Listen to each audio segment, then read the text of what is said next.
தீவிரவாதிகளை வைத்து ட்ரெயின் பண்ணி உருவாக்கி உலக நாடுகளுக்கு தீவிரவாதிகளை சப்ளை செய்யும் இடமாக தான் பாகிஸ்தான் இருக்குது. இது மற்ற எல்லா உலக நாடுகளுக்கு தெரிஞ்சாலுமே கூட இப்போ IMFல அப்போ எந்த தைரியத்தில் பணம் வேணும்னு கேட்குறாங்க சார். இந்தியா இந்த அளவுக்கு போர் பண்ணிட்டு இருக்கும்போது அவளுக்கு இது தாக்குதல் நடக்கும் பொழுது இங்கே தமிழ்நாட்டில் இருக்கிறவங்க பலரும் இதை பற்றி வாய் திறக்காமல் நிறைய பேர் இருக்காங்க. சாராயத்தில் செத்ததுக்கு எந்த இதுன்னு சொல்ல மாட்டேன்றாங்க. டெய்லி இங்கே கஞ்சா போதையில் அவன் செத்துனுக்கிறான், அதுக்கு பதில் சொல்ல மாட்டேன்றாங்க. டெய்லி ஆக்சிடென்ட்டில் நம்பர் 1 மாநிலமாக தமிழ்நாடு இருக்குது, தற்கொலை நம்பர் 1 மாநிலமாக தமிழ்நாடு இருக்குது, இந்தியாவில் அதிகமாக கடன் வாங்குற மாநிலமாக தமிழ்நாடு இருக்குது. அதை பற்றி வாய் திறக்க மாட்டேன்றாங்க. இங்கே இருக்கக்கூடிய ஒட்டுமொத்த இஸ்லாமிய சகோதரர்களும் என்றைக்குமே பாகிஸ்தானில் இருக்கவர்களே ஒரு சாப்கார்னர் தான் பார்த்துருந்தாங்க. இப்போ மிகப்பெரிய ஒரு எதிரியை அவங்க பார்க்குறாங்க. தமிழ்நாட்டிலேருந்து எந்த இஸ்லாம் இதுக்கு எதிர்ப்பு தெரிவிச்சிருக்காங்கன்னு நீங்கள் நினைக்கிறீங்க? இன்றைக்கி சைனா பாகிஸ்தானுக்கு நேரடியாக ஏன் சப்போர்ட் பண்ண மாட்டேங்குது? பாகிஸ்தானுக்கு சைனா சப்போர்ட் பண்ணால் ஸ்ட்ரைட்டாக அமெரிக்காவும் ரஷ்யாவும் நம்ம முன்னாடி நிற்பான். இன்னும் நமக்கு பெரிய அச்சுறுத்தலாகும். அதனால் பின்னாடி ஏற்கிறாங்க. நேரு காலத்தில் புறா விட்ட மாதிரிலாம் விடமாட்டான். இந்தியா அமைதி விரும்புகிற நாடு தான். ஒரு பிடி மண்ணை கூட உலக நாடுகளில் நம்ம இதுவரை எடுத்ததே கிடையாது. இந்தியாவுடைய இருக்கக்கூடிய பிறப்பு அந்த மாதிரி. எல்லா நாடுகளிட்டும் அவர் நட்பு பேணுறதுனால தான் இன்றைக்கி இஸ்லாமிய கண்ட்ரியை நம்ம தாக்கியிருக்கோம். ஒரு இஸ்லாமிய கண்ட்ரி கூட அவங்க சப்போர்ட் வரல.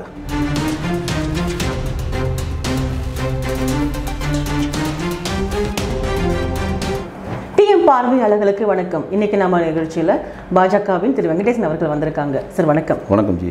இப்போ பரபரப்பாக போய்கிட்டு இருக்கு இந்தியா அண்ட் பாகிஸ்தான். இந்த போர் பற்றி ஒரு பொதுவான விமர்சனமாக நீங்கள் என்ன சொல்ல விரும்புகிறீங்க? பொதுவான விமர்சனம் நம்ம வீண் சண்டைக்கு போவதில்லை, வந்த சண்டையை விடுவதில்லை. இதுதான் மோடிஜி அவர்கள் கொள்கை மாதிரி நான் பார்க்குறேன். நம்ம இதுவரை எந்த நாட்டோடையும் போர் தொடுத்ததில்லை. அந்நிய பிடியில் இருக்கக்கூடிய ஒரு சதுரடி மண்ணை கூட இதுவரை இந்திய நாட்டை சேர்ந்த ஒரு பிரஜை இதுவரை நம்ம பண்ணதே கிடையாது. நான் சொல்கிறது காங்கிரஸையும் சேர்த்து தான் சொல்கிறேன். 1972 பங்களாதேஷ் வார் நம்ம பண்ணி பாகிஸ்தானில் பண்ணி பங்களாதேஷ் நம்ம பிரித்து கொடுக்குறப்ப கூட 13,000 சதுர கிலோமீட்டர் நம்ம பாகிஸ்தான் நம்மக்கிட்ட இருந்துச்சு. அப்போ மண் அது திருப்பி கொடுத்தாங்க. உங்கள் மண் எங்களுக்கு வேண்டான்னு. இன்றைக்கி வரையும் நம்ம ஆக்குபைடு காஷ்மீர் அங்கே இருக்குது. அதற்கான போராட்டத்தை நோக்கி தான் நம்ம நகர்ந்துட்டுருக்கோம். அப்போ நம்ம தீவிரவாதிகளை மட்டும்தான் அழித்தோம். நம்ம பாகிஸ்தானோட இருக்கக்கூடிய பாகிஸ்தான் மண்ணை சேர்ந்தவங்க, அங்கே சிவிலியன்ஸோ அங்கே இருக்க மக்களுக்கு நம்ம எதிரானவர்கள் கிடையாது. தீவிரவாதிகளை மட்டும்தான் அழித்தோம். ஆனால் அந்த தீவிரவாதிகளுக்கு இறந்தவொன்னே மசூத் அசார் தம்பி அப்துல் அசார் இறக்குறாரு, இன்னும் பல தீவிரவாதி இறந்தவொன்னே அவர்களுக்கு பாகிஸ்தான் கொடியை போட்டு அவர்களுக்கு ராஜ மரியாதை கொடுத்து அந்த பாகிஸ்தானுடைய தளபதிகள் சல்யூட் பண்ணுறப்ப நேரடியாக உலக நாடுகளுக்கு தெரிவிக்கிற செய்தி என்னென்னா, அங்கே இருக்கக்கூடிய தீவிரவாதிகள் எல்லாம் பாகிஸ்தான் இராணுவத்தின் போரில் செய்கிறாங்க. ஒன்று. ரெண்டாவது அந்த தீவிரவாதிகள்கிட்ட அதிநவீன ஆயுதங்கள் எப்படி கிடைக்குது? இப்போ நீங்கள் அமெரிக்காவில் போயிட்டீங்கன்னா, நான் பாகிஸ்தான் நாட்டிலேருந்து வரேன், எனக்கு பாகிஸ்தானுக்கு எங்களுக்கு இந்த அச்சுறுத்தல் இருக்குது, எங்களுக்கு இந்த வெப்பன்ஸ் வேணுன்றப்போ நீங்கள் அக்ரிமெண்ட் போட்டிங்கன்னா இந்த வெப்பன்ஸை இதுக்கு தான் நீங்கள் உபயோகப்படுத்தணும்னு கண்டிஷன் பண்ணி தான் வெப்பன்ஸ் கொடுப்பான். இப்போ அவங்க யூஸ் பண்ணியிருக்காங்களா, இப்போ F-15 ஒரு ஃப்ளைட் யூஸ் பண்ணுறாங்களா, அந்த F-15 ஃப்ளைட் அமெரிக்கா எப்படி கொடுக்குதுன்னா, தீவிரவாதிகளை தாக்குவது தான் அது உபயோகப்படுத்தணும். 2 நாட்டுக்கான போருக்கு உபயோகப்படுத்தான்னு சொல்லி அவன் கிளாஸ் அடிக்கிறான். அந்த கிளாஸ் அடித்தான். அந்த கிளாஸையும் மீறி தான் நம்மளுடைய ராஜஸ்தான் பார்டருக்கும், குஜராத் பார்டருக்கும், நம்ம ஜம்மு பார்டருக்கும், பஞ்சாப் பார்டருக்கும் அவங்க F-15 ஃப்ளைட் அனுப்புகிறாங்க. நம்ம அதை S-400ன்னு சொல்லுகிற சுதர்சன் வச்சு நம்ம அடித்து க்ளோஸ் பண்ணுறோம். சரிங்களா? அப்போ அந்த நவீன ஆயுதங்கள், அதாவது பெஹல்காமில் ஒரு 25 உயிர்களை ஒருத்தன் கொள்றானா, அவன் வச்சுருந்த அந்த துப்பாக்கி இருக்கையில் லேட்டஸ்ட்டான ஒரு துப்பாக்கி. அந்த துப்பாக்கி தீவிரவாதிகள் கிடைக்கிறதுக்கு வாய்ப்பே கிடையாது. ஏன்னா அதிநவீன வாகனங்கள் இரு நாடுகளுக்கு கூடிய ஒப்பந்தத்தின்படி தான் கொடுப்பாங்க. இப்போ நீங்கள் அமெரிக்காவில் முன்ன சொன்ன உதாரணம் தான். அமெரிக்காவில் போயிட்டு நான் தீவிரவாதியாக இருக்கிறேன், உனக்கு எவ்வளோ பணம் வேணாலும் தரேன், எனக்கு இந்த அதிநவீன ஆவியில் கொண்டு அந்த நாடு கொடுக்காது. ரஷ்யா கொடுக்காது. எந்த நாடும் கொடுக்காது. எந்த நாடும் தீவிரவாதத்தை ஊக்குவிக்காது. ஆனால் அது பாகிஸ்தானாக போய் கேட்குறப்ப, இந்த நாட்டுக்கு இது கொடுக்குன்றப்ப அவன் அதை வாங்கி அங்கே இருக்கக்கூடிய மக்கள், அங்கே இருக்கக்கூடிய இஸ்லாமிய சகோதரர்களை ஷரியத் சட்டத்தில் இருக்கக்கூடிய சில குளறுபடிகள்லாம் வச்சு அவங்கள மடைமாற்று பண்ணி அந்த சட்டத்தில் சில திருத்தங்களை இவனே பண்ணி இது இவங்க எதிரானவங்க, இவங்க நமக்கு எதிரானவங்க, அவங்களுக்கு மூல செலவை செஞ்சு அந்த அதிக நவீன இராணுவத்தினுடைய அந்த வாங்கின அந்த ஆயுதங்களை இவங்கக்கிட்ட கொடுத்து நம்மள மாதிரி நாடுகளுக்கு ட்ரெயின் பண்ணுறாங்க. அப்போ எப்படி நம்ம கார் தொழிற்சாலை வச்சு காரை இம்போர்ட் பண்ணுறோமோ, எப்படி செல்ஃபோன் தொழிற்சாலை வச்சு செல்ஃபோன்ஸ் நம்ம இம்போர்ட் பண்ணுறோமோ, எப்படி செமிகண்டக்டர் வச்சு சிப்பை உலக நாடு இம்போர்ட் பண்ணுறோமோ, அதேமாரி தீவிரவாதிகளை வைத்து ட்ரெயின் பண்ணி உருவாக்கி உலக நாடுகளுக்கு தீவிரவாதிகளை சப்ளை செய்யும் இடமாக தான் பாகிஸ்தான் இருக்குது. இது மற்ற எல்லா உலக நாடுகளுக்கு தெரிஞ்சாலுமே கூட இப்போ IMFல அப்போ எந்த தைரியத்தில் பணம் வேணும்னு கேட்குறாங்க? சரி, அவங்க இது மறைக்கிறாங்க. உங்களுக்கு சொல்கிறது கேட்டுக்கோங்க, அங்கே வந்து பிரதமருக்கும் பாகிஸ்தானுக்கு இருக்கக்கூடிய இராணுவ தளபதிகளுக்கும் பயங்கர இடைவெளி இருக்கும். அங்கே வந்து பிரதமர் வந்து ஒரு பொம்மை பிரதமராக இருப்பார். நம்ம பிரதமர் பாரத பிரதமர் வந்து ஸ்ட்ராங்காக இருப்பாங்க. முதல்ல வந்து பிரதமர் வந்து ரொம்ப ஸ்ட்ராங் பர்சனாக இருப்பாங்க. ப்ளஸ் வந்து நம்ம வந்து இராணுவத்திற்கு தேவையான ஃப்ரீடமை கொடுக்குறோம். இன்றைக்கி பாரத பிரதமர் வந்து முப்படை தளபதியை அழிச்சிட்டு பாரத பிரதமர் எப்படி நினைப்பார்னா, ஒரு தேர்தல் எப்படி எதிர்கொள்கிறது, ஒரு நலத்திட்ட உதவிகள் எப்படி போகிறது, ஒரு மக்களை எப்படி நல்வழிப்படுத்துறது, உலக நாடுகளில் வெளியுறவுத்துறையில் நான் இந்தியாவை நல்லுணர்வை எப்படி பேணுறது, இதெல்லாம் நான் எக்ஸ்பர்ட். ஆனால் துல்லியமாக ஒரு இடத்துல இருந்து மிசைல் சமைச்சு துல்லியமாக ஒரு இடத்துல போய் ஒருத்தர் அடிக்கணும்னா அது எக்ஸ்பர்ட் யார் இருப்பாங்க? இராணுவத்தை சேர்ந்தவங்க தான் இருப்பாங்க. முப்படை தளபதியில் துல்லியமாக இருப்பாங்க. இந்த இதில் நான் எக்ஸ்பர்ட், எக்கனாமிக்கான எக்ஸ்பர்ட். மக்களை எப்படி தன்வசப்படுத்தணும், எப்படி ஓட்டு வாங்கணும், எப்படி நான் ஜெயிக்கணும், எப்படி வந்து வறுமை கோட்டிலேருந்து இந்தியா வந்து கொண்டு வரணும், எப்படி வந்து உலக பொருளாதாரத்தில் 11 இடத்துலேருந்து இந்தியா 5வது குறைச்சிக்கோ, இப்போ 3வது இடத்துக்கு வரதுக்கான என்னென்ன பண்ணணும், உலக நாடுகள் நமக்கு ஒரு பிரச்சனைனா நம்ம பின்னாடி அணிவகுத்து நிற்கிறதுக்கான வெளியுறவு கொள்கைகளை எப்படி அமைக்கணும், இது நம்ம எக்ஸ்பர்ட்டாக இருப்போம். ஆனால் இராணுவம் சம்பந்தமான ஒரு போர், ஒரு வார்னு வந்துச்சுன்னா அதில் எக்ஸ்பர்ட்டாக முப்படை தளபதி தான் இருப்பாங்க. அந்த முப்படை தளபதிக்கும் வேண்டிய ஃப்ரீடமை பாரத பிரதமர் கொடுக்குறாரு. பட் இது நீங்கள் இவ்வளோ சொல்கிறீங்கல்ல சார், ஆனால் ஒரு இந்தியா வந்து இந்த அளவுக்கு போர் பண்ணிட்டு இருக்கும்போது அவளுக்கு எதிர்த்தாக்குதல் நடக்கும் பொழுது இங்கே தமிழ்நாட்டில் இருக்கிறவங்க வந்துட்டு பலரும் வந்து இதை பற்றி வாய் திறக்காமல் நிறைய பேர் இருக்காங்க. இப்போ எதிரி அப்படின்னு பார்க்கும்போது உண்மையிலே எதிரி நாட்டில் தான் இருக்காங்களா, இல்லை இந்தியாவில் இருக்கக்கூடிய பல பேருக்கும் கூட இது வந்து இன்னும் இந்த மாதிரி போர் பிடிக்காமல் இருக்குது நம்ம எடுத்துக்கலாமா? இல்லை, போர் பிடிக்காமல் இருக்குன்றதுக்கு சொல்ல மாட்டேன். சில பேருக்கு வந்து சில புரிதல்கள் இல்லாமல் இருக்காங்க. சில பேர் வந்து இந்திய ஒருமைப்பாட்டிற்கு எதிராக இருக்கிறாங்க. சில பேர் என்ன நினைக்கிறாங்கன்னா, நம்ம நாட்டில் வந்து ஒருமித்த குரலோட குரல் கொடுக்கணும் அப்படின்றதுலேருந்து அந்நியப்பட்டிருக்கிறாங்க. நம்மளுடைய மாண்புமிகு முதலமைச்சர் கூட இப்போ காலையில் ஒரு அறிக்கை கொடுத்துருக்காரு. நாளைக்கு சாயங்காலம், அது மறுநாள் நாளைக்கு வந்து இந்திய மக்கள் சார்பாக இராணுவத்திற்கு நன்றி தெரிவிக்கக்கூடிய ஒரு கூட்டம் நடத்தப்படும் ராஜரத்ன ஸ்டேடியத்தில் சொல்லியிருக்காரு. அப்போ அவர் வந்து கிட்டத்தட்ட வந்து தேசியனா நம்ம ஒன்றுபடுறோம். ஏற்கனவே அவங்க அப்படி தான், கார்கில் வாரில் அதிகமான நிதி கொடுத்தது நம்ம தான். சைனா வாரில் 1962 நேரு இருக்கிறப்ப பண்ணுறப்பையும் அதிகமான நிதி வந்து யார் கொடுத்தாங்கன்னா தமிழ்நாடு தான். நம்ம தான் நம்பர் 1 வாரில் நிதி கொடுக்குறதில்ல. கலை நிகழ்ச்சிகள் பண்ணி இதை பண்ணி நம்ம நிதிகள் கொடுப்போம். ஸோ நம்ம வந்து போர்னு வந்துருச்சா நம்ம வந்து இந்திய இறைமைக்கு எதிராக நம்ம செயல்படவே மாட்டாங்க தமிழ்நாடு மக்கள். இப்போ இருக்கக்கூடிய சில பேர்கள், இந்த பிரகாஷ் ராஜ் போன்ற ஆட்கள்லாம், பிரகாஷ் ராஜ் ஆட்சிகளுக்கு என்ன ஆச்சுன்னு தெரியல, பாகிஸ்தான் சம்மந்தப்பட்ட எந்த படங்களும் இங்கே திரையிடக்கூடாதுன்னு சொல்லி நம்ம பேன் பண்ணுறோம். இன்னைக்கு ஓடிடி பிளாட்ஃபார்ம் இன்னைக்கு காலையில் பேன் பண்ணிட்டாங்க. பிளாட்ஃபார்ம் வெப் சீரிஸோ பாகிஸ்தான் சம்மந்தப்பட்ட எதுவுமே பண்ணக்கூடாது. எக்ஸ் வலைதளத்தில் கிட்டத்தட்ட 8000 கடைகளில் பேன் பண்ணிட்டாங்க. ஏன்னா நம்மளுடைய ராணுவத்துக்கு எதிரான செய்திகள் போட்டால் பேன் பண்ணுறோன்னு சொல்லி பேன் பண்ணுறாங்க. அதை வந்து அவர் வரிஞ்சு கட்டிட்டு சப்போர்ட் பண்ணுறாரு. பிரகாஷ் ராஜ் வந்து சொல்கிறாரு, கலைஞர்கள் என்ன பண்ணாங்க, பாகிஸ்தான்லேருந்து வர படங்களை நீங்கள் ஏன் தடை பண்ணுறீங்க, அதெல்லாம் தப்புன்னு புரிதல் இல்லாமல் எதிர்த்து பேசணும். மோடி மேல் இருக்கக்கூடிய தனிப்பட்ட கோபத்தை இந்திய இறையாண்மைக்கு எதிராக அவர் செயல்படுறாரு. நாம் தமிழர் கட்சியின் சீமான் அவ்வளோதான் சொல்கிறாரு, சிந்து நதி நீங்கள் எதுக்கு நீங்கள் ஸ்டாப் பண்ணுறீங்க, பாகிஸ்தான் மக்களுக்கு என்ன பாவம் செஞ்சாங்க, அங்கே இருக்க தீவிரவாதிகள் தான் பாவம் செய்கிறாங்க, அதுக்காக நீங்கள் சிந்து நதியை ஸ்டாப் பண்ணி இந்த மக்களை வணிக்கக்கூடாதுன்னு சொல்லி புரிதல் இல்லாமல் பேசுகிறாங்க. சிந்து நதியினுடைய ஒப்பந்தத்தை நம்ம ரத்து செய்யலை, சிந்து நதி ஒப்பந்தத்தை நிறுத்தி வைத்திருக்கோம்.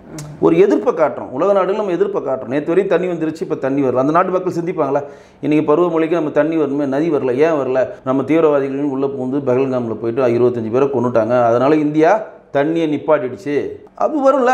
அப்போ உள்நாட்டு கலவரம் வரும்ல, அங்கே அவனுக்கு பஞ்சம். இப்போ நம்ம எக்ஸ்போர்ட் ஸ்டாப் பண்ணிட்டோம். இப்போ பாகிஸ்தானுக்கு வந்து நம்ம வந்து 5000 கோடி எக்ஸ்போர்ட் பண்ணோம், அவன்ட்டு வந்து 200 கோடி இம்போர்ட் பண்ணோம். வெறும் உலர் பழங்கள் மட்டும் தான் நம்ம இம்போர்ட் பண்ணுவோம். எக்ஸ்போர்ட் எவ்வளோ பண்ணுறோம், 5000 கோடிக்கு பண்ணுறோம். அந்த 5000 கோடியில் மேஜராக நம்ம பண்ணுறது மருந்துகளுடைய மூலப்பொருட்கள். இந்த மருந்துடைய மூலப்பொருள் இல்லாமல் அங்கே ஹாஸ்பிட்டல் செயல் இழந்துடும். அங்கே மருந்து இல்லாமல் அவன் சாகணும், எவனுக்குமே எதுவுமே கிடைக்காது.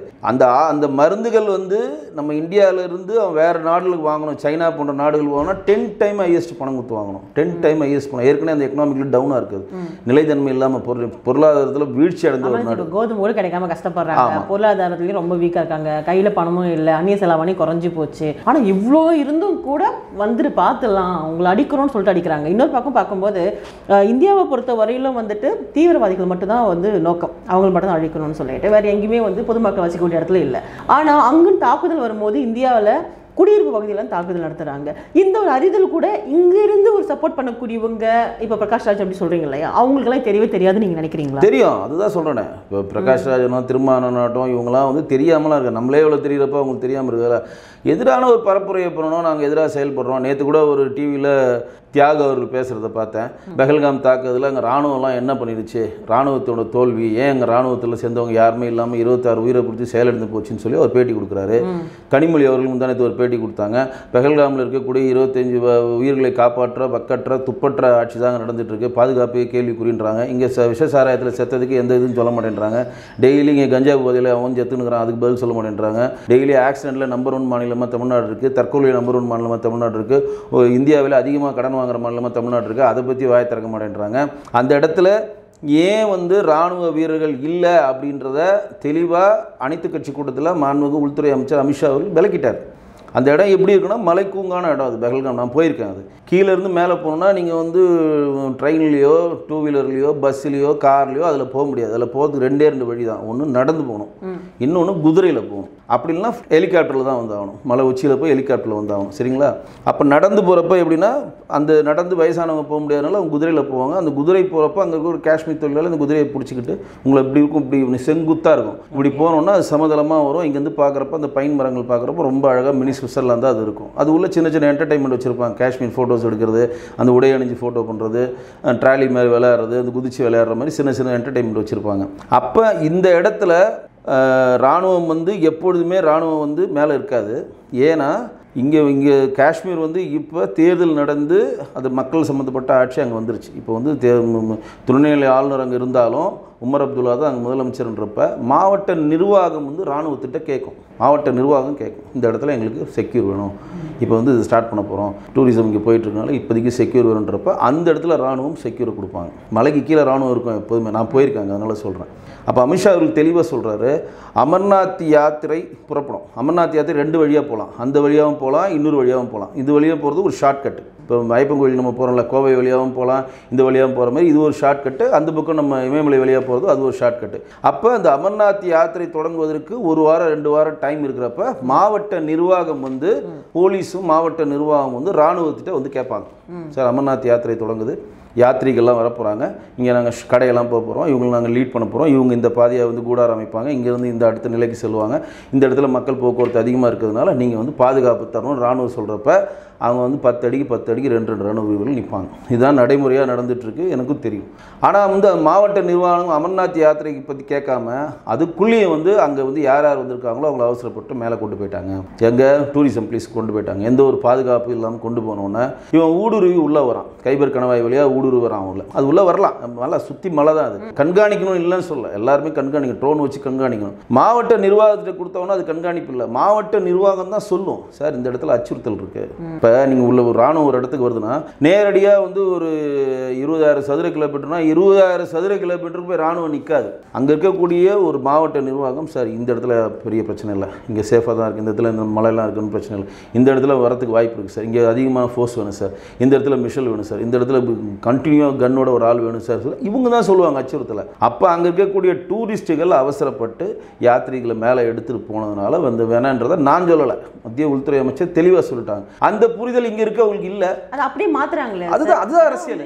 இந்திய ராணுவமே அப்படின்ட்டுலாம் வார்த்தை சொல்லும் போது அது வந்து எப்படி சார் முடியுது? இருக்கிறது எல்லாம் இங்கே இந்தியாவில் ஒரு தேசப்பட்டுன்னு இல்லாம அப்படி பேச இந்திய மண்ணை தான், இந்திய மண்ணில் இருப்பாங்க, இந்திய மண்ணில் விளையிறது தான் சாப்பிடுவாங்க, இந்திய காற்றை தான் சுவாசிப்பாங்க, இந்திய குடிநீர் தான் குடிப்பாங்க, ஆனால் இந்தியனாக இருக்க மாட்டாங்க. அந்த மாதிரி ஆட்கள்லாம் நம்ம என்ன பண்ண முடியும்? ஜனநாயக நாடுன்ற போர்வையில் ஒளிஞ்சிக்கிட்டாங்க, அவ்வளோதான். தன்னுடைய கருத்து சுதந்திரம் பேரில் சொல்லிட்டாங்க. இப்போ சொல்லிட்டாங்க, இந்திய இறையாண்மைக்கு யார் செஞ்சாலும் நீங்கள் வந்து அரெஸ்ட் பண்ணுன்ற ஒரு இதுதான் இப்போ நம்ம போராட்டம் பண்ணோம். எங்களுடைய மாநிலத்தில் நயினார் இருந்தால் போராட்டம் பண்ணோன்னா இங்கே இருக்கக்கூடிய பங்களாதேஷ்காரங்களும் இங்கே இருக்கக்கூடிய வங்கதேசை சேர்ந்தவர்களும் பாகிஸ்தான்களையும் நீங்கள் உடனடியாக வெளியேற்றணும். அவங்க மூலம் உள்நாட்டு கலவரம் ஏற்பட வாய்ப்பு இருக்குது. இங்கே இருக்கக்கூடிய இந்திய இறையாண்மைக்கு பேசுகிறவரை உடனடியாக நீங்கள் அரெஸ்ட் பண்ணணும். அதுக்கான கட்டமைப்பை கொண்டு வாங்கன்றது தான் நம்ம போராட்ட களத்தையே வச்சு இது கவர்னர்ட்டையும் அதான் நம்ம எங்களோட மாநிலத்தில் வந்து வலியுறுத்திட்டு வந்தார்.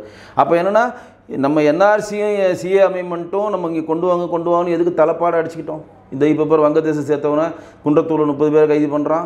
அங்கே திருப்பூரில் ஒருத்தன் வந்து 40 வருஷமாக வாழ்ந்து ஒரு வீட்டையும் ஒரு கல்யாணத்தையும் கட்டி வீட்டையும் கட்டி ரிஜிஸ்ட்ரேஷன் போகிறப்ப கடன் கட்டாமல் மாற்றான். அப்போ தான் வங்கதேசம் சேர்த்தவொன்னு நமக்கு தெரியுது நம்ம என்ன மாதிரி இதில் இருக்கும். அப்போ வந்து என்ஆர்சி என்சிஆர் சிஏ அமெண்ட்மெண்ட்டு வேணுமா வேணாமா? இங்கே இது வந்து இதுனா நம்மளுடைய பாதுகாப்புத்துறை வெளியுறவுத்துறை அமைச்சர் ஜெய்சங்கர் சொன்ன மாதிரி நமக்கு வந்து உலக நாடுகளில் அட்வைசர் தான் வேணும், நமக்கு வந்து போதகர்கள் தேவையில்லை.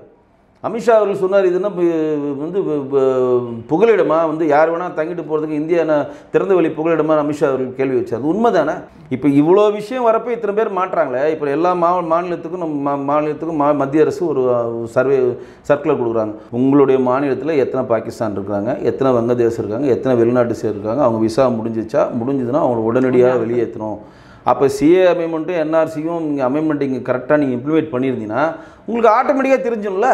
இப்போ நீங்கள் திருப்பூரில் போனீங்கன்னா ஆட்டோமேட்டிக்காக பேசுகிறோம் இல்லையா, இது எல்லாமே வந்து இங்கே ஆதரவு தெரிவிக்காமல் இருக்கக்கூடிய அரசியல்வாதிகளுக்கு தெரியாது நீங்கள் நினைக்கிறீங்க? தெரியும். ஓகே. ஆனால் உடனே இந்த மாதிரி சொல்லும்போது இங்கே இருக்க முஸ்லீமுக்கு வந்துட்டு இங்கே இருக்க இஸ்லாம் மக்களுக்கு வந்து கனெக்ட் பண்ணி மாற்றி விட்டுறாங்க. அதுதாங்க மடைமாட்டு பண்ணுறாங்க. நான் அது ஒத்துக்கிறாங்க, மடைமாட்டு பண்ணி ஏமாத்துறாங்கன்னு ஒத்துக்கிறேன்.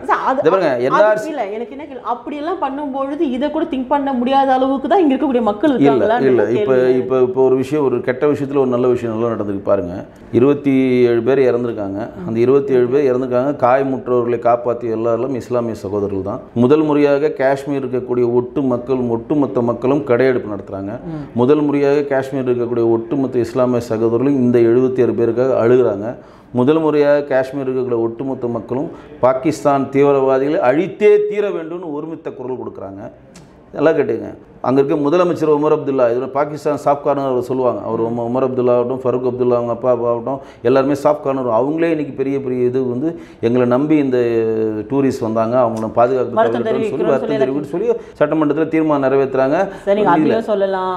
ஈவன் ஓவைசி அவர்கள் சொல்றது இந்த இடத்துல ஓவைசி தான் இல்லை. இதுதான் கெட்ட விஷயத்தில் நல்ல விஷயம் என்ன சொல்கிறேன்னா, இங்கே இருக்கக்கூடிய ஒட்டுமொத்த இஸ்லாமிய சகோதரர்களும் என்றைக்குமே பாகிஸ்தானில் இருக்கவர்களே ஒரு சாஃப்ட் கார்னர் தான் பார்த்துருந்தாங்க. இப்போ மிகப்பெரிய ஒரு எதிரியை அவங்க பார்க்குறாங்க. அங்கே இருக்கக்கூடிய தீவிரவாதிகளை அழித்தே தீர வேண்டுன்றத ஒரு இந்துவாக பிறந்த என்னை விட இங்கே பிறந்த ஒரு இஸ்லாமிய சகோதரருக்கு கோபம் அதிகமாகுது. இப்போ இல்லை சார், நீங்கள் சொல்கிற மாதிரி உமர் அப்துல்லாவும் சொல்கிறாரு அப்படிங்கிறீங்க, அதுக்கப்புறம் ஓவைசி சொல்கிறாரு அப்படிங்கிறோம், அதுக்கப்புறம் வந்து வெளிநாடுகள் எடுத்துக்கும்போது யூஏஇ எடுத்துக்கோங்க, கத்தார் எடுத்துக்கோங்க, ஒரு ஆதரவு குரல் இருக்குன்னு நம்ம எடுத்துக்கிறோம். எக்ஸப்ட் துருக்கி, அது விட்டுடுங்க, இருக்குன்னு எடுத்துக்கிறோம். ஆனால் தமிழ்நாட்டிலேருந்து எந்த இஸ்லாம் வந்துட்டு இதுக்கு வந்து எதிர்ப்பு தெரிவிச்சிருக்காங்க நீங்கள் நினைக்கிறீங்க? இல்லை, தமிழ்நாட்டில் வந்து தனிப்பட்ட முறையில் யாரும் இதுவரை எதிர்ப்பு தெரிவித்தவர் நான் பார்க்கல. பட் ஆனால் வந்து அது எதிர்ப்பு தெரிவிக்க வேண்டிய அவசியமும் கிடையாது. தனிப்பட்ட நபராக வந்து அவங்க இந்தியனாக தான் இருக்கிறாங்க. இங்கே தமிழ்நாட்டில் இருக்கக்கூடிய முஸ்லீம்ஸ்கள் இஸ்லாமிய சகோதரர் யாரும் நாங்கள் இந்தியாவில் சமலை பாகிஸ்தான் ஜிந்தாபாத்னு யாரும் சொன்னதில்லை. நாங்களும் இந்தியாவுக்காக சுதந்திரக்காக பாடுபட்டோம். நாங்களும் இந்தியாவினோட டிஎன்ஏ தான், எங்களுடைய இந்த நாட்டில் வாட உரிமை இருக்குது தான் கேட்குறாங்க. நம்மளும் அந்த உரிமையை தான் கொடுக்குறோம். இன்றைக்கி வந்து பாகிஸ்தானில் இருக்கக்கூடிய மக்கள் தான் 26 கோடி பேர் தான் இருக்கிறாங்க. இன்றைக்கி இந்தியா ஃபுல்லாக 30 கோடி இஸ்லாமிய சகோதரர் இந்தியாவில் இருக்கிறாங்க.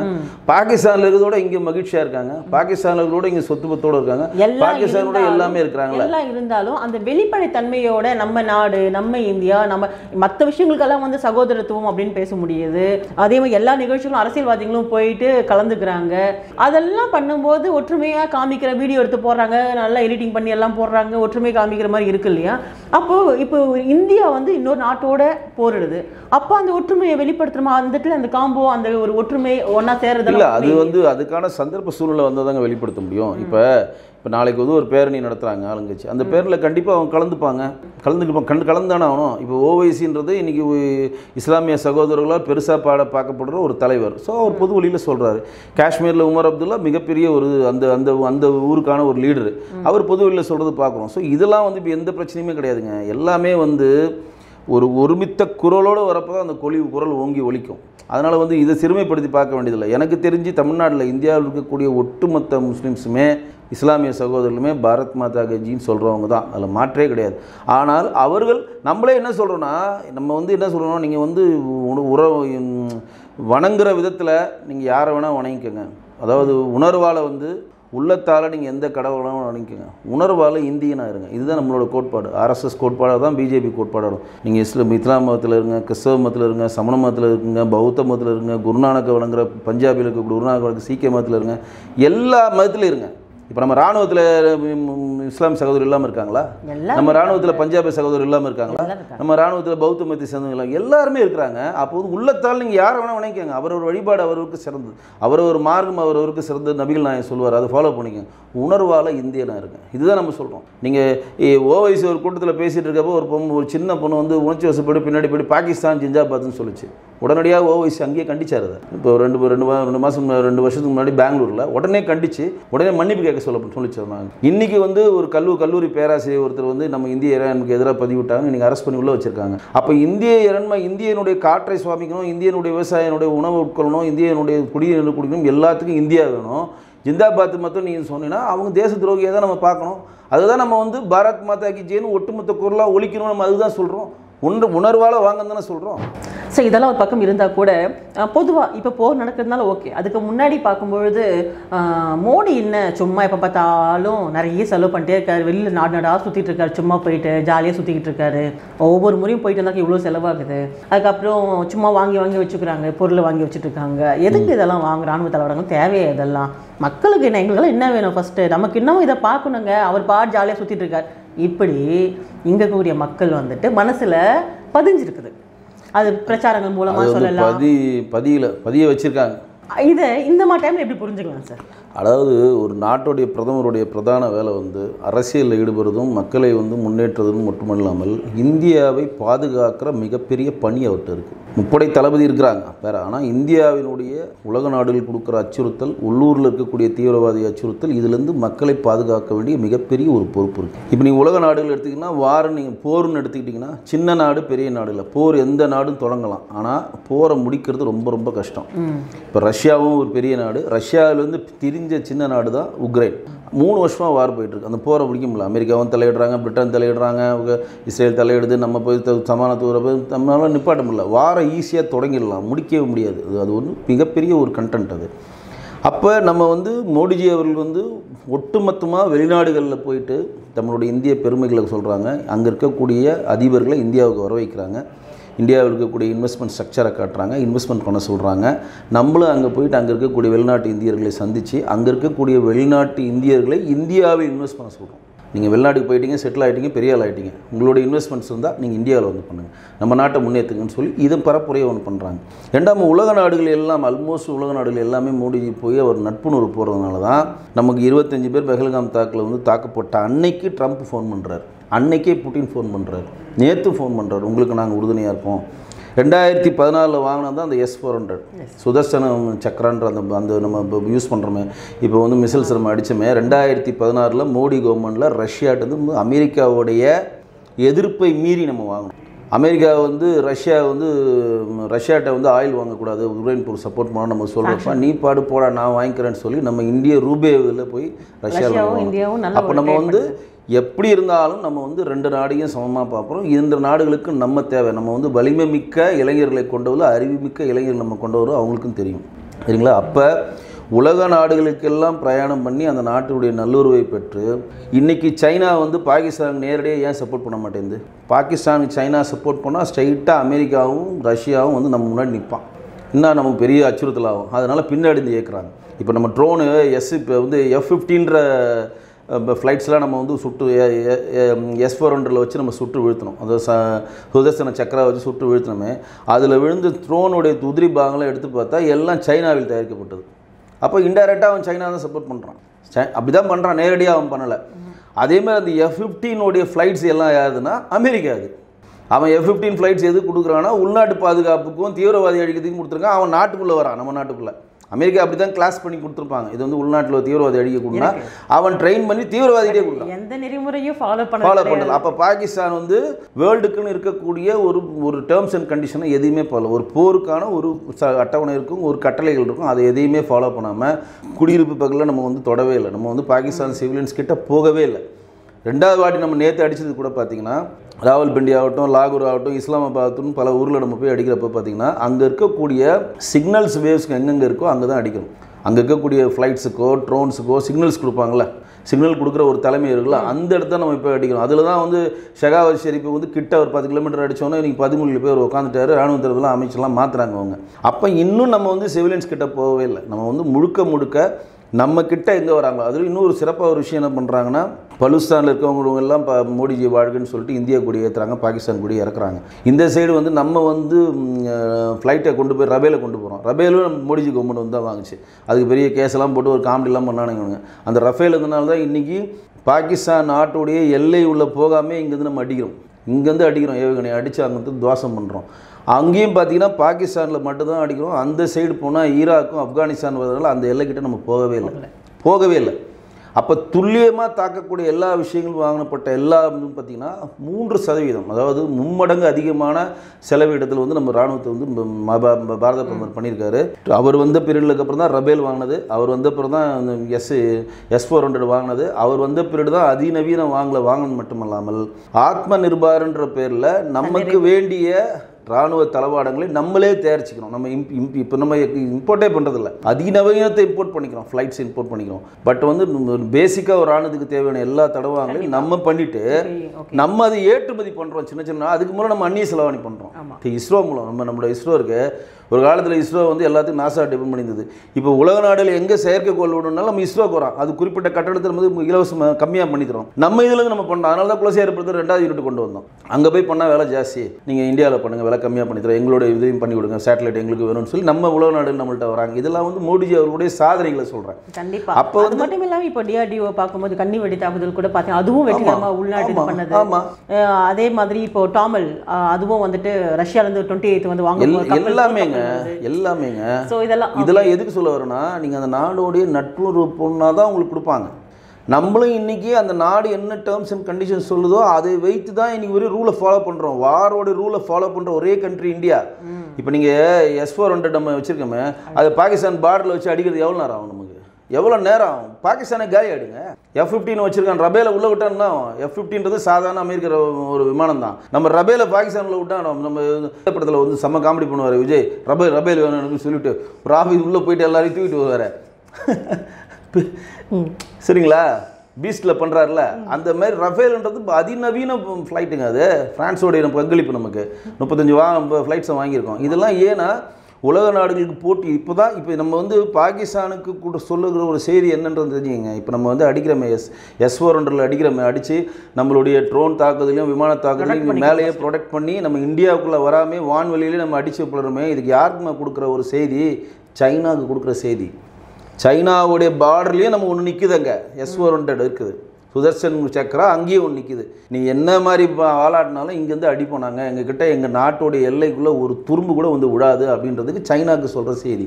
ஏன்னா இதனால் வரையும் ஃப்ரான்ஸ் ஆகட்டும் ரஷ்யாவும் இதெல்லாம் இருத்து வச்சுருக்காங்க, இதெல்லாம் விற்றுருக்கோன்னு தான் உலக நாடுகள்கிட்ட சொல்லிட்டு வந்தாங்க தவிர அதை போருக்கு யூஸ் பண்ண முதல் கண்ட்ரி இந்தியா.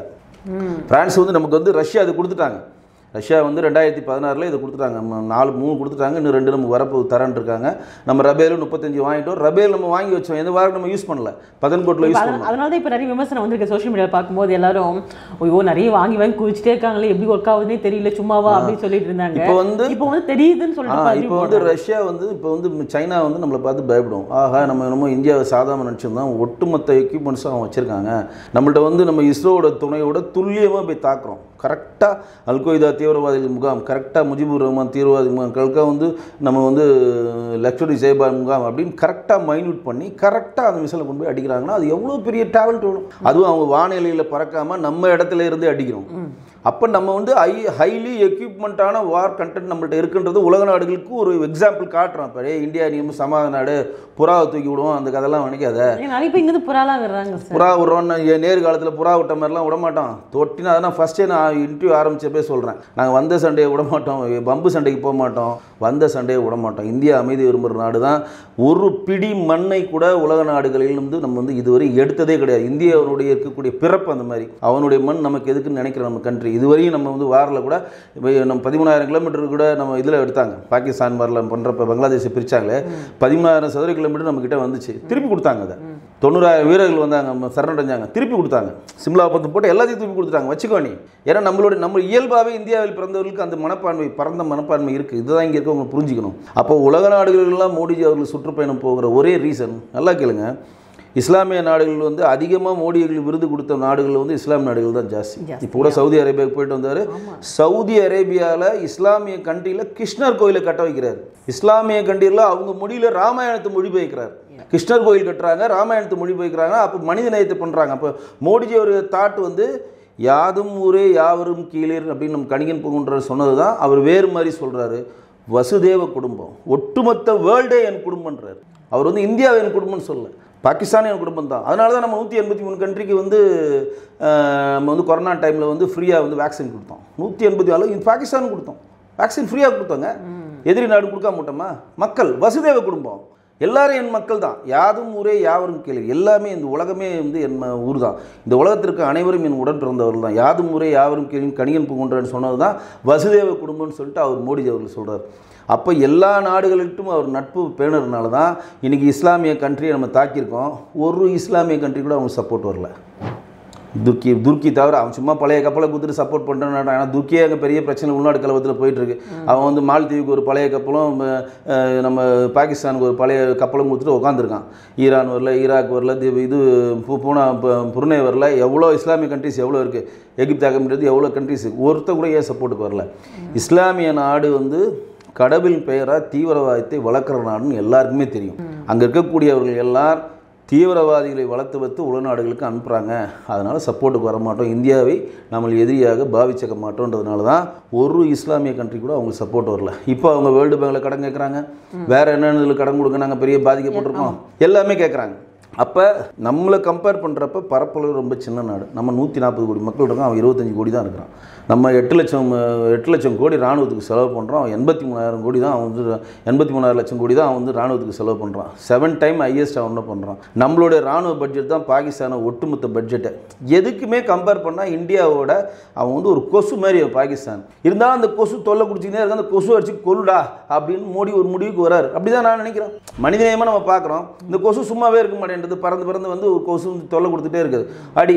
அப்போ இப்போ இந்த போருடைய முதன்மையான நோக்கமாக நாம் பார்க்குறது என்னன்னா, இந்த பாகிஸ்தான் ஆக்குபைட் காஷ்மீர் இதை வந்து கையகப்படுத்தணும். இதை இந்தியாவுக்குள்ளே கொண்டு வந்துட்டா இப்போ அந்த கைபர் கனியாவில் பூந்து வரானுங்க, அதை ஃபுல்லாக ஆக்குபை பண்ணிட்டா, நம்ம இந்தியாவில் பண்ணிவிட்டு ஃபுல்லாக அங்கே அழிச்சிட்டா அந்த மக்களுக்கு நட்புணர்வு ஏற்படுத்தும். இந்த பக்கம் பாருங்கள், எங்களோட காஷ்மீரை பாருங்கள் எப்படி டூரிசமில் டெவலப் ஆகும். ஆல்ரெடி காஷ்மீரை பார்த்துட்டு பிஓகே மக்களே வந்து ரொம்ப ஆச்சரியங்கிறாங்க.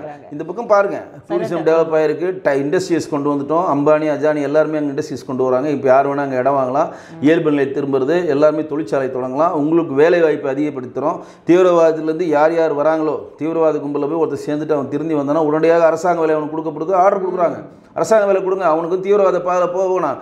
அங்கே இருக்கக்கூடிய மக்கள் எப்படி தீவிரவாதத்தை நகர்த்துறாங்க, எப்படி மூளை செலவு பண்ணுறான், அவனுக்கு வேலை வாய்ப்பு இல்லை, சோறு இல்லை, தண்ணி இல்லை, அவனுக்கு அன்றாட வாழ்வாதாரத்துக்கு கஷ்டப்படுறப்ப ஒரு இடத்துக்கு போகிறான், உனக்கு சோறு தரான், தண்ணி தரான், அவன் குடும்பத்துக்கு இவ்வளோ பணம் தரான், நீ வந்து மதத்தின் பெயரால் அந்த தீவிரவாத செயலை ஈடுபடுறப்ப அவன் அது பக்கம் போகிறான். அவனுக்கு அது வேண்டிய எல்லா வேலை வாய்ப்பும் கொடுத்தா அவன் கண்டிப்பாக மாற மாட்டான். அவனுக்கு வேலை அப்போ இண்டஸ்ட்ரியல்ஸ் அதிகமாக வரணுங்க. முன்னாடி வந்து நம்ம 370 ஆர்டிகல் எடுக்கிறதுக்கு முன்னாடி அங்கே ஒரு இண்டஸ்ட்ரி தொடங்க முடியாதுங்க. இப்போ வந்து எல்லா பெரிய இண்டஸ்ட்ரீஸும் ஹோட்டல்லேருந்து டூரிசம் எவ்வளோ பெரிய டெவலப்மெண்ட் ஆயிருக்கு. உமர் அப்துல்லா இப்போ வந்து அக்செப்ட் பண்ணிக்கிட்டு அதுக்கு டூரிசம் டெவலப் பண்ணுறது, டூரிசம் மூலம் வருமானம் கிடைக்குது, அந்த நாடுடைய வருமானம் கிடைக்குது, மாநிலத்தினுடைய டிடிபி ஏறுது, ஒட்டுமொத்த உலக நாடுகள் இருக்கக்கூடிய எல்லாம் கூட நீங்கள் பாதுகாப்பான தன்மையை நீங்கள் உலக நாட்டில் கொண்டு போய் சொல்லிட்டீங்கன்னா வந்துடும். சார் அப்போ இந்த மாதிரி சமயத்தில் இன்னொரு கேள்வி வருது. காங்கிரஸ் வந்து பார்க்கும்போது லாஸ்ட்டு பார்லிமெண்ட் எலெக்ஷன் கூட சொல்லியிருந்தாங்க, நாங்கள் வந்தோம் அப்படின்னா 3 சிறப்பு திரும்ப கொண்டு வருவோம் அப்படின்ற மாதிரிலாம் சொல்லியிருந்தாங்க. அப்போது ஒரு பக்கம் இந்த கான்ட்ரவர்சி எப்படி சார் பார்க்குறீங்க? ஒருவேளை இன்னும் சிம்பிளாக கொஸ்டின் கேட்கணும் அப்படின்னா, இப்போ சப்போஸ் இப்போ காங்கிரஸ் ரூலிங் பார்ட்டி இருந்தால் எப்படி ரியாக்ட் பண்ணிப்பாங்க சார் இந்த மாதிரி இன்சிடென்ட்டுக்கு? இதே தான் ரப்பர் குண்டு தான். அப்படின்னா சார் ரப்பர் குண்டுனா எப்படின்னா, காங்கிரஸ் வந்து 370 ஆர்டிகல் கொண்டுறதுக்கு முன்னாடி, அதாவது 2004 2014 வரையும் காங்கிரஸ் வந்தாங்க தமிழ் இந்தியாவில். மன்மோகன் சிங் ஆட்சி பண்ணுறப்ப காஷ்மீரில் இப்போ ஒரு தீவிரவாதி இருக்காருன்னு வச்சுங்க, ராணுவத்துக்கு ஒரு ஐடியா கிடைக்கும், இங்கே ஒரு தீவிரவாதி இருக்காரு போய் அரெஸ்ட் பண்ணுங்கன்னு ராணுவத்துக்கு வந்து ஒரு இன்ஃபர்மேஷன் கிடச்சி, அந்த ராணுவத்தில் அந்த தீவிரவாதியை அரெஸ்ட் பண்ண அந்த ராணுவம் போச்சுன்னா அந்த தீவிரவாதியை சுற்றி அங்கே இருக்க ஒரு கிராம மக்கள் ஒன்று சேர்ந்துருவாங்க. அந்த தீவிரவாதியில் அப்படி ட்ரைன் பண்ணி வச்சுருப்பான். ஒன்று சேர்ந்து என்ன பண்ணுவாங்க, ராணுவத்தை நோக்கி வந்து கல் அடிப்பாங்க, கல் அடிதல்னு வாங்க அது பேர். கல் அடித்தவங்கன்னா இங்கே இருக்கக்கூடிய டெல்லியில் இருக்கக்கூடிய கவர்மெண்ட் வந்து அந்த கல்லை ப்ரொடெக்ட் தான் பண்ண சொல்லும், அந்த கல்லை திருப்பி அடிக்கக்கூடாது. இங்கே இருக்க ராணுவ வீரர்கள் கல்லை வந்து ப்ரொடெக்ட் பண்ணணும், அடி வாங்கினா அடி வாங்கிக்கணும். இதுதான் அவங்களுக்கு பவர்ஸ், இந்த பவர் தான் வச்சுருப்பாங்க. அப்போ என்ன பண்ணுவாங்கன்னா, ஒரு சட்டன் லெவல் மேலே ரொம்ப சிவியராக ஆகிடுச்சு அப்படின்றப்போ மறுபடியும் இன்னொரு ஆர்டர் தருவாங்க, என்னென்னா கண்ணீர் பகலில் அடிக்கணும் அப்படின்னு. அதுவும் நல்லா இன்னும் கட்டுக்கடமாக பண்ணுறாங்கன்னா ரப்பர் குண்டு எடுத்து சுட சொல்லுவாங்க, ரப்பர் குண்டு எடுத்து ஷூட் பண்ணுங்கள் அப்படின்வாங்க. இதுதான் வந்து அவங்க கொடுத்தப்பட்ட ஃப்ரீடம்ஸு. அமித்ஷா அவர்கள் 370 ஆர்டிகல் வந்து இம்ப்ளிமெண்ட் பண்ணுறதுக்கு ஒரு வருஷத்துக்கு முன்னாடியே அங்கே போயிட்டு ஸ்ரீநகரில் போயிட்டு அங்கே இருக்கக்கூடிய லெப்டினன்ட் ஜெனரல்லேருந்து எல்லா இராணுவத்துறையோட அதிகாரிகளுக்கு என்னமா சொன்னார், நீங்கள் போயிட்டு தீவிரவாதியை அரெஸ்ட் பண்ணுறப்ப அந்த கிராம மக்கள் சூழ்ந்துருந்தாங்கன்னா மைக்கில் அலௌன்ஸ் பண்ணுங்கள், அந்த தீவிரவாதி சரணடைஞ்சானா அவன் குடும்பத்துக்கும் அவனுக்கும் கவர்மெண்ட் வேலை கொடுப்போம், அவனுக்கு மறுவாழ்வு கொடுப்போம், வேலைவாய்ப்பை ஏற்படுத்துவோம், இனிமேல் தீவிரவாதத்துக்கு துணை போக மாட்டான்னு எழுதி கொடுத்து அவன் குடும்பமும் எழுதி கொடுத்து சரணடைஞ்சதுன்னா நீங்கள் எதுவுமே பண்ணாதீங்க, அரெஸ்ட் பண்ணி கூப்பிட்டுவாங்க. சரணடையாமல் அங்கே இருக்கக்கூடிய கிராம மக்கள்லாம் சேர்ந்து ஊற்றி கல் அடித்தாங்கன்னா எடுத்து ரியலாக ஷூட் பண்ணுங்க அப்படின்னாரு. ஷூட் பண்ணாங்க. ஷூட் பண்ண பிறகு தான் கல்லெறிதலே காஷ்மீரில் ஸ்டாப் ஆச்சு. அதுக்கப்புறம் கல்லெறிதல் ஒருத்தன் வந்து ஐயோ ராணுவம் வராண்டா எடுத்து அடிச்சானா 10 பேர் செத்துருவோண்டா, நம்ம பப்ளிக் பயப்பட ஆரம்பிச்சிட்டோம். ரப்பர் கொண்டு தானே வாங்கிக்க வாடா அவனுக்கு பண்ணுவாண்டா நம்ம காப்பாற்றணும் பண்ணால். இப்போ அங்கே தீவிரவாதி இருக்குன்னு தெரிஞ்சால் நேராக போய் நிற்பாங்க, வார்னிங் கொடுப்பாங்க, விலகிடணும், அவன் போய் அரெஸ்ட் பண்ணுவாங்க. மீறி வந்தாங்கன்னா 2 பேர் சாவட்டுன்றாங்க. நாங்கள் உள்துறை அமைச்சர்கள் சொல்லு செத்த சாவட்டும் போடு அவனுக்கு என்ன உதவி நலத்திட்ட உதவியை கொடுத்துடலாம் அப்படின்றப்போ தான் பயத்தை உண்டு பண்ணாங்க. அப்போ இந்திய இராணுவத்தின் மேலும் அவர்களுக்கு ஒரு நம்பிக்கை ஏற்படுத்துகிறது. நல்லா இன்னொரு விஷயத்தை மைனூட்டாக புரிஞ்சுங்க. காஷ்மீரில் வந்து ஆக்குபைட் காஷ்மீரில் இருக்கக்கூடிய பாகிஸ்தான் ஆக்குபைட் காஷ்மீரில் இருக்கக்கூடிய இஸ்லாமிய சகோதரர்கள் எல்லாருமே இந்தியாவுடன் இணைவதற்கு விருப்பப்படுறாங்க. ஆனால் அங்கே இருக்கக்கூடிய தீவிரவாதி கும்பல் அவர்களை மிரட்டி பண்ணி வச்சுருக்காங்க. நல்லா இல்லை, ஒரு குழந்தை இருக்குது, அந்த குழந்தைய சாவடிச்சிடும், குடும்பத்துக்கு குண்டு வச்சிடும், நீ இது இங்கே தான் இருக்கணும், நான் சொல்கிறது தான் செய்யணுன்றப்ப அவன் என்ன பண்ணுவான்? எல்லாரும் மனிதர்கள் தாங்க.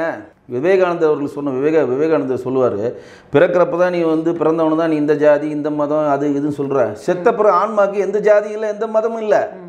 இந்த உலகத்தில் பிறந்த எந்த ஆன்மாக்களும் எந்த மதமும் கிடையாது, எந்த ஜாதியும் இல்லை, உயர்ந்தவர் தாழ்ந்தவர் எந்த நிலையும் கிடையாது. ஆன்மாக்கு எதனா இருக்கா மதானே?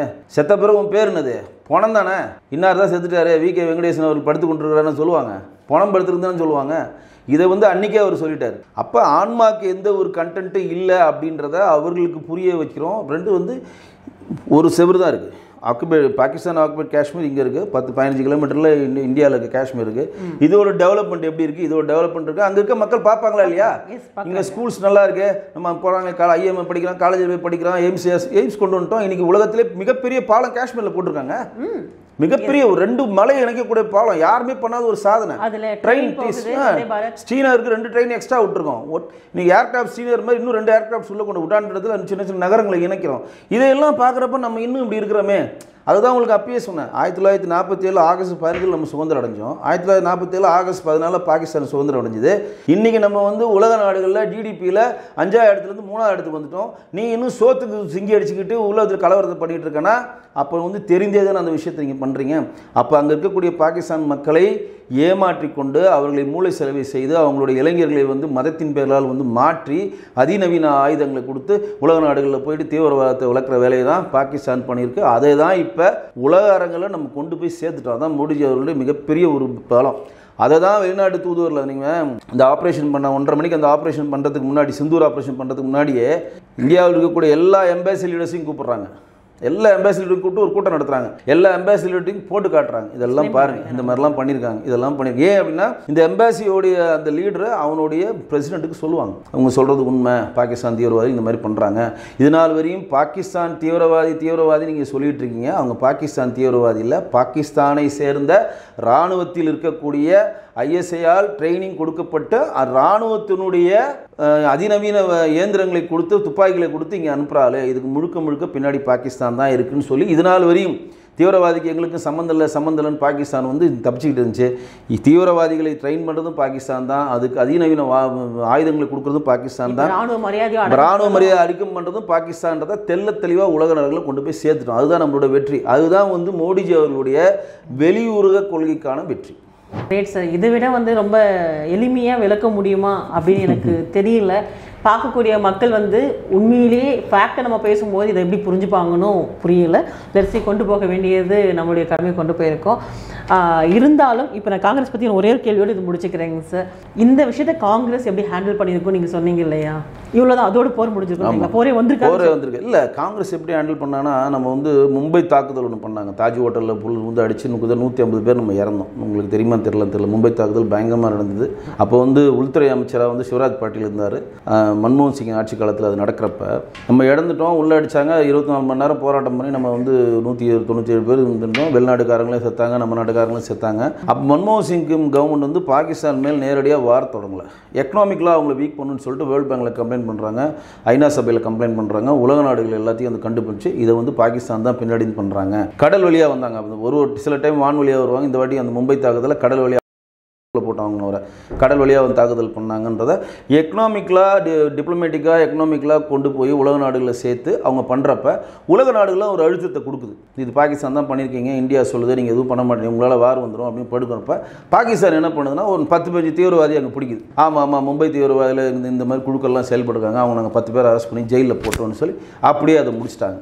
அதை வந்து வேரோடு அடிக்கலை. அவங்க ஹேண்டில் பண்ணுறவங்க வாரே வேணான்றப்ப டிப்ளமேட்டிக்காக நாங்கள் ஹேண்டில் பண்ணுறோன்ற பேர்வையில் பாகிஸ்தானுடைய உலக வங்கிட்டு போய் கம்ப்ளைண்ட் பண்ணி நிதியை ஸ்டாப் பண்ணுறோம், பாகிஸ்தான் கொடுக்கக்கூடிய நாங்கள் என்னென்ன ஃபெசிலிட்டிஸ் கொடுத்தோமோ அதெல்லாம் ஸ்டாப் பண்ணுறோம்னு சொல்லி எக்கனாமிக்கலாக டவுன் பண்ணி இவங்க நினச்சாங்க. தவிர அது வேரோட பிடுங்காமல் ஒரு கண் துடைப்பு வேலையாக பாகிஸ்தான் அன்றைக்கி அழகாக தப்பிச்சுது. ஒரு 10 பேரை அரெஸ்ட் பண்ணி உள்ளே போட்டு ஆமாம் நாங்கள் தீவிரவாதி அரெஸ்ட் பண்ணிட்டு முடிச்சுட்டு திருப்பியும் அதே வேலையை ஸ்டார்ட் பண்ணாங்க. ஆனால் இன்றைக்கு மோடிஜி அவர்கள் பண்ணுறது தொட்டா மிஷல் வரும். அங்கே இருக்க இந்தியா உள்ளே போய் யாருன்னா ஒருத்தர் குண்டை வச்சு நீங்கள் சொட்டிங்கன்னா மறுநாளே அங்கேருந்து குண்டு அணுகுண்டோ என்ன குண்டோ அங்கே வந்து உள்ளே வந்து உங்களை தாக்குன்ற பயத்தை நம்ம உண்டு பண்ணியிருக்கோம். அதுதான் நம்மளோட வெற்றி. ஸோ இப்போமே சிம்பிளாக புரிஞ்சுக்கலாம். எது இந்த மாதிரி பிரச்சனை வந்தால் காங்கிரஸை பொறுத்தவரையிலும் மற்றவங்களே எதிர்பார்த்து உடனே கம்ப்ளைண்ட் பண்ண போயிடுவாங்க. பட் நரேந்திர மோடி அவர்கள் பிரதமர் அவர்கள் அப்படின்னு எடுத்துக்கும் பொழுது விடுறதா கிடையாது, யார்கிட்டையும் சொல்கிற பேச்சு கேட்கறதா கிடையாது, நியாயத்தின்படி போகிறோம், நாங்கள் டெசிஷன் மேக்கர் சொல்கிறாங்க. கரெக்டுங்களா? கரெக்ட். இதோட இல்லை இது இதில் ஒரே ஒரு விஷயத்தை சொல்லி முடிக்கணும். எந்த நாட்டினுடைய அழுத்தத்துக்கும் பாரத பிரதமர் அடிபணிய மாட்டார். இன்றைக்கு அமெரிக்காவுடைய துணை ஜனாதிபதி வான்ஸ் ஒரு அறிக்கை கொடுத்துருக்காரு, பாகிஸ்தான் இந்தியாவாறு தலையிடுறது எங்கள் வேலை இல்லைன்னு அழகாக ஒதுங்கி சொல்லிட்டாங்க. சைனா உள்ள வரவே இல்லை. சைனா இன்னி வரையும் வாயை திறக்கவே இல்லை. சைனா வாயை திறந்தா ஏற்கனவே ட்ரம்ப்பால் அதிவரிகளால் அவங்க தள்ளடிச்சு கிடக்கு. சைனா சப்போர்ட்டிவ் வந்துச்சுன்னா இந்தியாவில் இருக்கக்கூடிய எக்கனாமிக் பொருள் ட்ராப் ஆகும். இப்போ தான் வந்து இந்தியாவில் எக்கனாமிக்காக நம்ம டெவலப் ஆகிருக்கோம். இப்போ தான் நேரடி விமான போக்குவரத்து நம்ம தொடங்கியிருக்கோம். இப்போ தான் வந்து நம்ம கைலாஷ் மானசரோவர் யாத்திரைக்கு பர்மிஷன் வாங்கி திபெத் வழியாக நம்ம போகிறோம். இப்போ கூட நிறைய பேர் பெரிய அறிவாளிகள் சில பேர் சொன்னாங்க, சிந்து நதி என்ன இந்தியாவில் உற்பத்தி ஆகுதா, சைனா திபெத்தில் உற்பத்தி ஆகி அங்கேருந்து இந்தியாவுக்கு வந்து பாகிஸ்தானுக்கு போகுது, அப்போ திபெத்திலே அணையை கட்டி சைனா கட் பண்ணால் என்ன பண்ணுங்க, பெரிய புத்திசாலிலாம் இங்கே பேசினானுங்க. நிறைய அறிவாளிங்க இருக்கிறாங்க. நீங்கள் அந்த அறிவாளியை கூட விடுங்க. இப்போ பாருங்க, பஞ்சாப்லேருந்து பார்க்கும்போது ஒரு சொட்டு தண்ணி கூட ஹரியானாவுக்கு தரமாட்டோம். இப்போ என்ன கேள்வி வருதுன்னா, ஆம் ஆத்மி ஆளக்கூடிய இந்த இடத்துல ஏற்கனவே பாகிஸ்தானுக்கு தண்ணி விடல அப்படின்னா ஆம் ஆத்மிக்கு என்ன கஷ்டம்னு கொஸ்டின் ரைஸ் ஆகுது. நிறைய சொல்றீங்க, நிறைய விஷயங்கள் சொல்லுங்க. அந்த மாதிரி சில புத்திசாலிலாம் பேசுகிறப்ப இப்போ நம்ம வந்து புது ஒப்பந்தத்தை வெளியுறவுத்துறை அமைச்சது மூலம் நம்ம பேசி கைலாஷ் மானசரோவர் யாத்திரை இப்போ சைனா பர்மிஷன் வாங்கியிருக்கு. இப்போ ஒரு குரூப் கிளம்புறாங்க, கைலாஷ் மானசரோவர் யாத்திரை தொடங்கிடுச்சு, கைலாஷ் போகிறாங்க, நேரடி விமான போகிறது தொடங்கிட்டோம். நம்ம சைனாவோட இன்வெஸ்ட்மெண்ட்ஸ் நம்ம ஏற்றுக்கிறோம், நம்ம இன்வெஸ்ட்மெண்ட்ஸ் அவங்க ஏற்றுக்கிறாங்க. சைனாவோட நட்புறவு பாராட்டிகிட்டு இருக்கோம். சைனா வாலாட்டினா உனக்கும் S-400 ரெடியாக இருக்குது பார்டர்லன்றதை அதையும் நம்ம ப்ரூவ் பண்ணியிருக்கோம். அப்போ இந்த மாதிரி டைமில் பாகிஸ்தான் நேரடியாக அவன் சப்போர்ட் பண்ணானா நம்ம எதிரியை சம்பாதிச்சு நம்ம இந்த எக்கனாமிக்லாம் அவன் டவுன் ஆக்கும். நம்ம எப்படி சைனாட்டு இம்போர்ட் பண்ணுறோமோ அதுமாதிரி நம்மளும் சைனாக்கு நிறைய எக்ஸ்போர்ட் பண்ணுறோம். ஏற்கனவே ட்ரம்ப் வந்து எல்லாத்துக்கும் வரி அதிகமாக வச்சு சைனாவோட எக்கனாமிக்கை டவுன் பண்ணிட்டு இருக்காரு. 2 பேருக்கு வார் போயிட்டு இருக்கு, டாக்ஸ் வார் போயிட்டு இருக்கு 2 பேருக்குமே. இந்த மாதிரி ஒரு சூழ்நிலை வரப்ப சைனாவும் நேரடியாக பாகிஸ்தானுக்கு சப்போர்ட் பண்ணாது. தனிமைப்பட்டு கிடைக்கிறது. பாகிஸ்தான் உலக அரங்கில் வந்து தனிமைப்பட்டு இருக்கிறது. அவர்கள் வந்து தீவிரவாதன்ற உப்பை தின்னார்கள், அதற்கான தண்ணியை குடிக்கிறாங்க. அற்புதமான விளக்கங்கள் சார். கண்டிப்பாக பார்க்கக்கூடிய மக்களுக்கு மிக எளிமையாக நீங்கள் சொல்லியிருக்கிறீங்க. நீங்கள் தொடர்ந்து வந்துட்டு இந்த உலக அரசியல் கண்டிப்பாக டிஎம் சேனலில் பேசணும் அப்படிங்கிறது எங்களுடைய எதிர்பார்ப்பாகவும் இருக்குது. உங்கள் டைமை ஸ்பெண்ட் பண்ணுங்கள் அடிக்கடி எங்களுக்காக. நன்றி சார். நன்றி.